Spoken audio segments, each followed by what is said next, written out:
Bismillahirrahmanirrahim. Assalamualaikum warahmatullahi wabarakatuh. Pemirsa yang dirahmati Allah, marilah kita simak ceramah dari Buya Ros Yassin dengan tema masih relevankah kurban untuk zaman sekarang ini? Sebelumnya marilah kita bersolawat terlebih dahulu. Allahumma sholli ala sayyidina Muhammad wa ala ali sayyidina Muhammad. Selamat menyaksikan. Baik, bismillahirrahmanirrahim. Alhamdulillah wassalatu wassalamu ala rasulillah ba'du. Baik Buya Mursal, kita baru saja selesai dan ini sudah selesai tasyrik ya. Aidul Kurban atau Aidul Adha, lebih tepatnya Aidul Adha. Aid berarti kembali, Adha berarti berkorban. Apa yang dikorbankan sedikit dari apa yang kita cinta dari harta dan disimbolkan dengan hewan ternak ya. Nanti kita akan bicara jauh ke sana karena barangkali muncul karena berita-berita tadi negara Islam Maroko melarang untuk berkurban, sehingga ada beberapa pertanyaan di luar konteks yang sebenarnya terjadi, masih relevankah kurban itu untuk masa sekarang ya.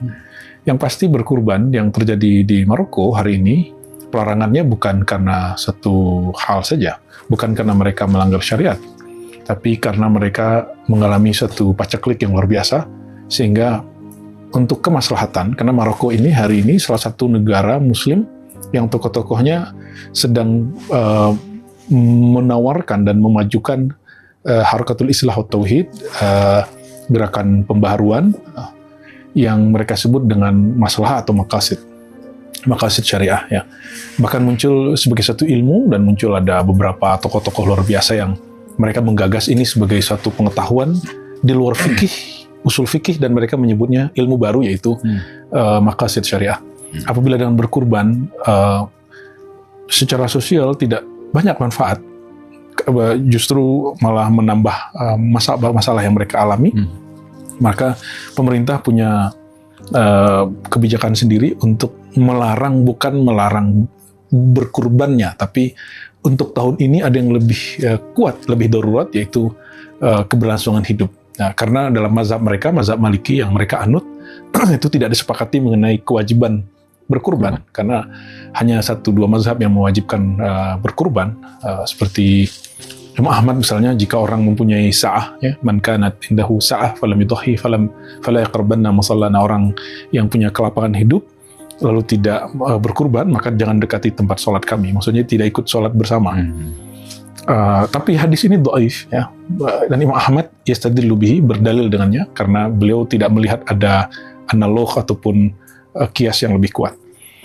Jadi untuk Maroko jangan salah paham, di sana masih banyak ulama kita, guru-guru saya juga masih ada di sana, dan mereka menyayangkan secara satu sisi, tapi mereka sangat paham bahwa ada yang lebih penting gitu. Itu yang pertama. Yang kedua, betul selama ini kita kalau mengkaji kurban selalu ayatnya inna a'tayna kal kautsar. Kami sungguh telah memberikan kepada engkau, hai Muhammad, nikmat yang besar, fasholli rabbika, salatlah lalu menyembelihlah gitu. Sedangkan musuhmu akan Allah putus ya. Itu cukup, namun ada yang lebih relevan, yaitu surat As-Saffat mulai dari ayat 99 sampai 100 berapa itu ya? 111 ya, sekitar itulah. Sampai kemudian fabasyarnahu, dan kami salamun ala Ibrahim, sampai ayat itu. Di situ ternyata juga ada syarat penafsiran. Selama ini kita kan mengira bahwa perdebatan siapakah yang jadi lakon, tokoh yang sedang diminta oleh Sayyidina Ibrahim untuk disembelih. Apakah Ishak atau Ismail alaihi wassalatu wassalam. Kita kena sentimen, ini kalau ahli kitab orientalis pasti Ishak. Enggak begitu. Tidak ada urusannya dengan itu. Ini urusan data. Siapa yang tidak kenal ahli tafsir pertama yang paling sistematis, paling lengkap menulis tafsir bil ma'thur? Walaupun ada sebelumnya, tapi tidak selengkap beliau. Ibnu Jarir at-Tabari, wafat 309 Hijriah. Ya, tafsir beliau sangat fenomenal, yang disebut jami'. Ya. Dia lebih cenderung kepada riwayat, jadi dia menyebutkan riwayat-riwayat yang beragam bahwa Abu Hurairah misalnya cenderung kepada itu Ismail, tapi dia dapat data yang lain. Misalnya Malik bin Anas, Sa'id bin Jubair, murid-murid Ibnu Abbas cenderung kepada itu Ishak. Jadi perdebatan apakah itu Ishak dan Ismail itu nggak perlu kita nyebrang ke orientalism. Tidak perlu ke baca ahli kitab. Itu sudah ada dalam khazanah tafsir kita sendiri. Dan itu bukan juga tafsir rasional, tafsir bil ra'yi, tafsirnya tafsir bil ma'thur, pakai data. Karena ini persoalan berkaitan dengan sejarah dan tidak ada data ke sana kecuali Israiliyat. Jadi data yang dapat Abu Hurairah, data yang didapat oleh Ibnu Abbas, itu ternyata beda. Padahal mereka sama-sama jumpa dengan Ka'ab al-Ahbar yang seorang Yahudi yang masuk Islam, yang banyak membawakan berita-berita Israiliyat. Dan mereka punya kaidah, kalau dapat berita Israiliyat, fala tusaddiquha wa la tukadzibuha. Tidak langsung menerima, tidak langsung menolak. Jika ada indikasi kecenderungan validasi dari Nabi Muhammad SAW, baru mereka mengambil itu. Dan ternyata mereka sepakat atau tidak sepakat. Dan ulama Ahlus Sunnah tidak menyepakati bahwa itu adalah Nabi Ismail. Ya, tapi Tobari cenderung kepada Ishak. Ibnu Jarir Tobari, jangan salah, ini Ibnu Jarir Tobari ini semasa dengan Ibnu Suraij, ya, seorang Syafi'i, bermadzhab Syafi'i, semasa dengan Junaid, semasa dengan At-Tirmizi, Ibnu Majah, Nasai, dan dia bukan seorang Syiah, bukan seorang orientalis, bukan ahli kitab. Dan jangan kaget, kesepakatan bahwa itu Ismail itu di kalangan mufassir Syiah. Ya, jadi kalau kita kemudian mengklaim apa yang kita tahu selama ini itulah Islam, sebenarnya tidak. Ternyata Islam membuka perbedaan itu sedemikian rupa. Ya, perbedaan agama bukan agama itu sendiri. Itu yang pertama. Nah, itu yang kedua, ya. Yang pertama tentang berita Maroko, yang kedua tentang who is, ya. Who is he, gitu, siapa? Who was he kali, ya. Siapakah dia, kan? Siapakah dia? Lalu yang ketiga, jadi yang lebih tepat tadi untuk pengayaan kita baca surat As-Saffat itu, ya. Ketika Nabi Ibrahim mengatakan ini zahibun ila rabbi, aku akan datang kepada Tuhanku, dan dia akan beri petunjuk. Tuhan yang disebut untuk Allah, dan zihab, berangkat kepada Tuhan, bukan berarti Tuhan itu bertempat dalam pengertian Nabi Ibrahim, tapi maksudnya melalui transformasi rohani dari makhluk kepada Khalik. Lalu Allah dia berdoa, Rabbi habli minas salihin. Ya Allah, aku memohon kepadamu, berilah aku anak yang saleh. Lalu setelah anaknya dewasa, bayangkan Nabi Ibrahim itu menunggu anak 80 tahun lebih. Sebagai ditulis oleh Tobari dan Ibnu Katsir, ya. Tobari dalam Tarikh Tobari, Ibnu Katsir dalam Al-Bidayah wan Nihayah, ya, teks sejarah. Ini teks sejarah, bukan teks tafsir. Menyebutkan bahwa Nabi Ibrahim menunggu 80 tahun. Karena tidak kunjung punya anak, maka kemudian Sayyidah Sarah mengatakan, kamu nikahi saja itu budak perempuanmu bernama Hajar. Jadi itu alasan kenapa orang Yahudi merendahkan Nabi Muhammad, karena dianggap anak budak, keturunan budak. Tapi di dalam Islam, jika ada budak dinikahi lalu punya anak, digauli, hamil, punya anak, dia langsung merdeka dan statusnya jadi istri. Ya gitu, dalam fikih kita ada peraturan seperti itu. Berarti dia bukan budak lagi, dia sudah seorang istri. Dan Nabi Ibrahim alaihissalam, bayangkan ini perempuan wali Allah, istri seorang nabi, cemburunya tinggi sekali. Awalnya siapa yang menyuruh untuk menikah? Si Sarah. Tapi ketika Sayyidah Hajar hamil, lalu Nabi Ibrahim memberikan perhatian sedikit saja, itu Masya Allah. Perhatian lebih. Iya, Sarah itu kemudian uring-uringan dan marah. Sampai kemudian mengusir Hajar. Jadi pada istri seorang nabi pun itu terjadi. Jadi kalau Buya Musara punya istri cemburu, itu dimaklumi aja. Ya, itu normal. Ya. Kita ini bukan nabi, bukan juga, belum tentu juga wali, kan. Syukur-syukur jadi wali Allah. Amin. Ya. Itu terjadi, dan ini bukan pembenaran dan pembelaan terhadap semua istri-istri yang suka cemburu, ya. Tapi itu terjadi. Ya. Akhirnya Sayyidah Sarah mengusir Hajar, dan Hajar diperintahkan oleh Allah bersama Nabi Ibrahim untuk pindah ke negeri Makkah. Satu lembah yang sekarang disebut dalam bahasa Arab Makkah, karena huruf ba dan mim itu keluar dari makharijul huruf yang sama. Disebut Wadi Mubarak juga, lembah yang diberkahi. Tapi apa yang aneh, Sayyidina Ibrahim setelah membawa Sarah ke sana, tiba-tiba dapat perintah tinggalkan. Jadi Allah menyuruhnya untuk meninggalkannya. Walhasil Sayyidah Hajar bertanya, wahai Ibrahim, dikejar sampai kemudian Nabi Ibrahim naik ke Jabal Abi Qubais. Apakah ini perintah Allah atau kemauanmu? Jawaban Nabi Ibrahim apa? Ini perintah Allah. Apa jawaban Hajar? Jika itu perintah Allah, aku terima. Engkau akan mendapati orang yang sabar. Kalimat itu dia kalamkan, dan anaknya masih kecil. Kalimat itu ternyata tertanam masuk ke dalam alam bawah sadar anak. Makanya apapun kata-kata kita depan anak, kalau bisa yang baik, karena dia masuk ke alam bawah sadarnya. Yang kemudian repetasi terulang. Dan ketika Sayyidina Ismail menjadi remaja, Nabi Ibrahim kan bolak-balik. Ini pendek cerita, kita nggak ceritain tentang ada air zam-zam, sa'i, itu panjang lagi, itu lebih kepada filosofi haji ya. Walhasil, sampailah dia masa falamma balagha sa'i. Jadi ketika Ismail atau Ishak, mengikuti satu riwayat tadi, sampai kepada umur yang cukup, yang sudah lagi asik-asiknya, bayangkan Nabi Ibrahim nunggu anak 80 tahun, dan belum punya anak. Ketika sedang asik punya anak, ternyata Allah cemburu. Nah, ini jelaskan oleh Imam Sya'rani dalam Al-Lataif Minan dan Al-Minal Kubra. Sifat kecemburuan laki atau perempuan itu sebenarnya adalah percikan dari ghairah, sifat cemburunya Allah. Dan orang kalau cemburu, maka dia akan melabrak. Atau melabrak kan? Dia akan melabrak yang dicemburui. Atau memarahi orang yang dia cintai. Nah, namun yang lebih cintanya jika full, maka dia akan melabrak orang yang disuka. Ya, orang-orang yang menjadi saingan dia. Nah, dalam hal ini, Allah sedang bermanifest dengan itu. Ini mainannya Allah lah ya. Allah sedang mencemburui objek cinta yang baru yang muncul di dalam diri Sayyidina Ibrahim, itu Ismail. Makanya Allah kemudian menguji Ibrahim dan mengatakan, sembelihlah itu. Tapi perintah ini turun bukan dengan wahyu yang biasa Nabi Ibrahim terima. Nabi Ibrahim menerimanya dengan sesuatu yang sangat rumit. Yang hari ini tidak boleh orang lakukan walaupun dia mimpi 1000 kali. Itu lewat mimpi. Jadi alam bawah sadar masuk lewat mimpi. Oleh karena jangan hati-hati, mimpi itu jangan kemudian diartikan sesuatu yang sia-sia, bunga tidur. Tidak. Saya dengar beberapa orang-orang neuroscience menolak fakta-fakta mimpi, pengetahuan-pengetahuan yang bersumber dari rohani. Tunggu dulu ya. Kalau kita tidak tahu, cukup kita diam. Katakan, oh ilmuku tidak sampai ke sana. Ya. Yang pintar itu bukan Anda aja. Dari dulu orang sudah meneliti otak. Orang sudah meneliti gelombang-gelombang otak. Ibnu Sina sudah meneliti. Kita bukan nostalgia, enggak. Kita baca teksnya. Kalau Anda tidak bisa baca, ayo kita ajarin sini. Ya kan? Atau kita baca bersama. Ayo kita baca bersama. Ya. Baca kitab Asy-Syifa Ibnu Sina. Baca beberapa rasail dia. Itu luar biasa. Dia sudah membedah otak. Dan dia punya komunitas pembahas otak. Ghazali tidak anti filsafat secara utuh. Dia mengambil mana yang relevan. Dari 20 tema, dia kemudian mengambil 17. 3 beririsan dengan akidah dia ngambil. Maka dia masih menyerap filsafat itu. Dan Ghazali menjelaskan makna ini.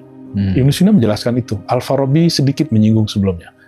Dalam hal ini kita jika lihat apa yang terjadi, bahwa ada pengetahuan yang masuk lewat alam bawah sadar. Bahkan ini bukan alam sadar. Ini dimensi lain, kata Ghazali ya. Termasuk Ibnu Sina.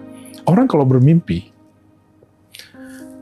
dia bisa mengetahui sesuatu seperti di nyata. Dan itu bukan halu, bukan khurafat. Kenapa? Di sana juga ada indra dalam mimpi.